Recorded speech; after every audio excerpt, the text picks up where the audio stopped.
Hello, I'm Emma and I'm the author of Felt and Fur. Here is a quick little video tutorial of how to make the mouth-watering watermelon plushie from the book. You first need to enlarge, copy and cut out all the patterns for this project from the back of the book. You will need 2 white outer rings from the polar fleece, 2 pink fluffy fleece pieces for the flesh, 1 green skin from the faux fur, and 10 pips cut from the black felt pieces.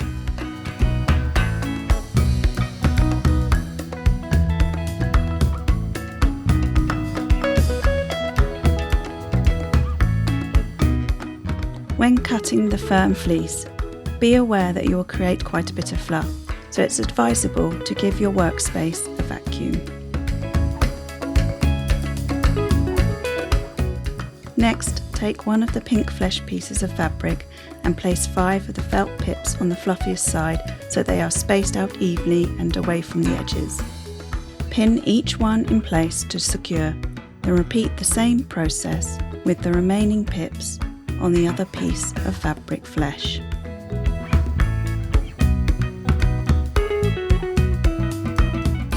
Then, with the sewing machine set on a short and narrow applique stitch and using black thread, carefully and slowly, without stretching the pink fleece fabric, sew all the way around the outer edge of each of the black felt pips.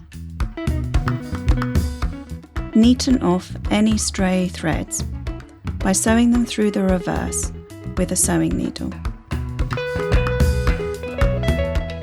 Tie and knot the threads a couple of times and trim.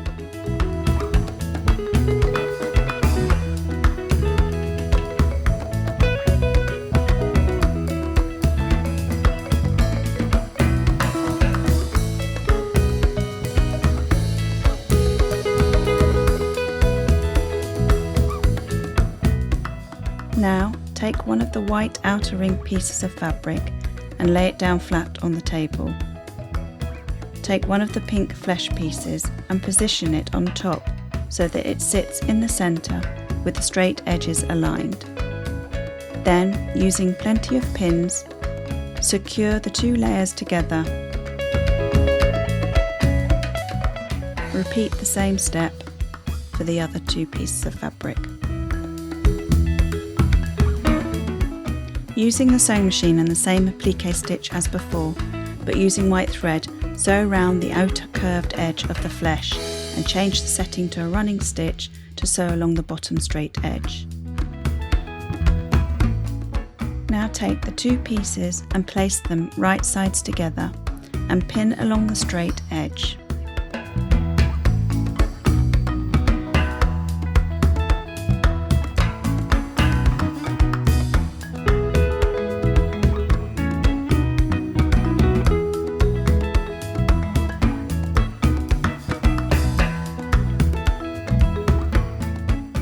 With the sewing machine set on a longer running stitch, sew along the straight edge with a 1.5 cm seam allowance and don't forget to backstitch either end.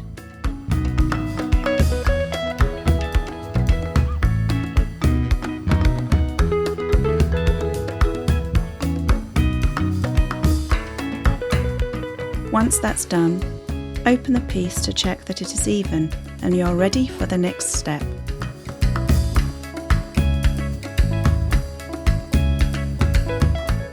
Next, take the faux green fur piece of fabric and right sides together, start to pin one edge of the skin from the pointed end to one side of the flesh piece, starting at the seam.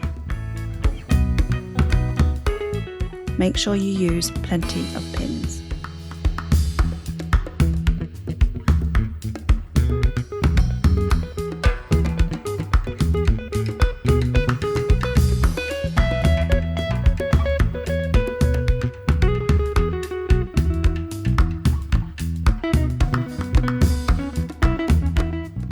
Once you are happy with how it sits, take it to the sewing machine.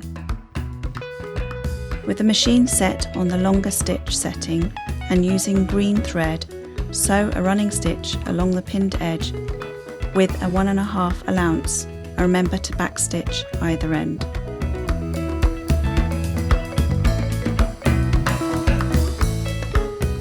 Now pin the other side of the skin to the remaining watermelon edge, but just before halfway point, put in 2 pins and leave a gap of roughly 6 centimeters. Then continue to pin the remainder. All of this will be explained in the next step.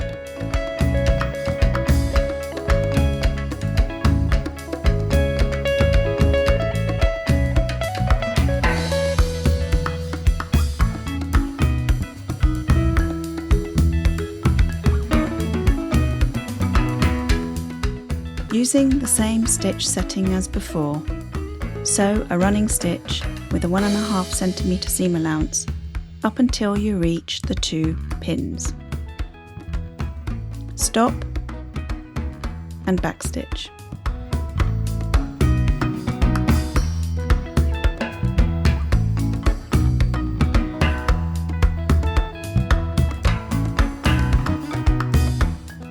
Now lift the foot of the sewing machine and then move the fabric to the next set of pins.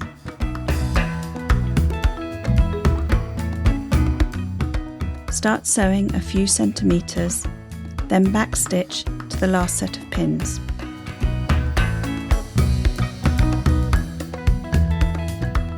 Continue sewing forward till you reach the end, and remember to backstitch. Trim and neaten off any stray threads.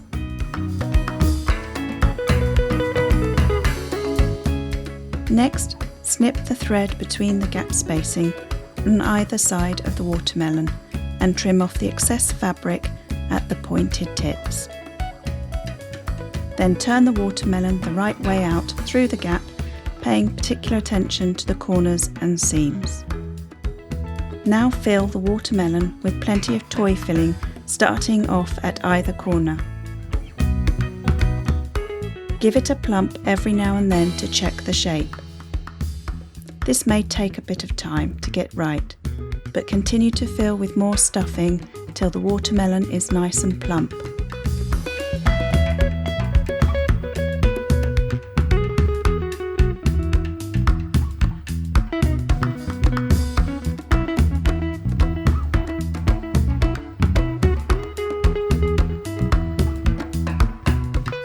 Now to sew up the gap. The best stitch to use when closing a seam is the invisible stitch.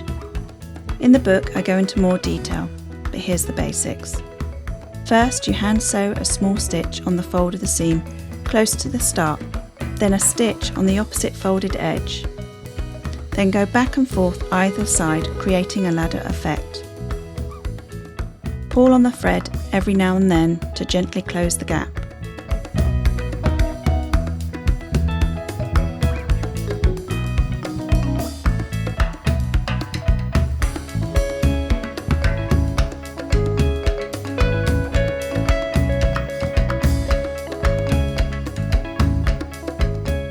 Once you have reached the end, do a knot into the last stitch.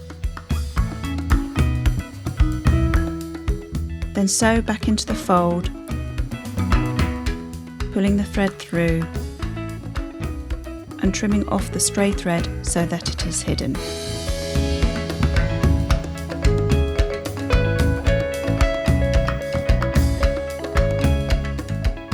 So there you have it.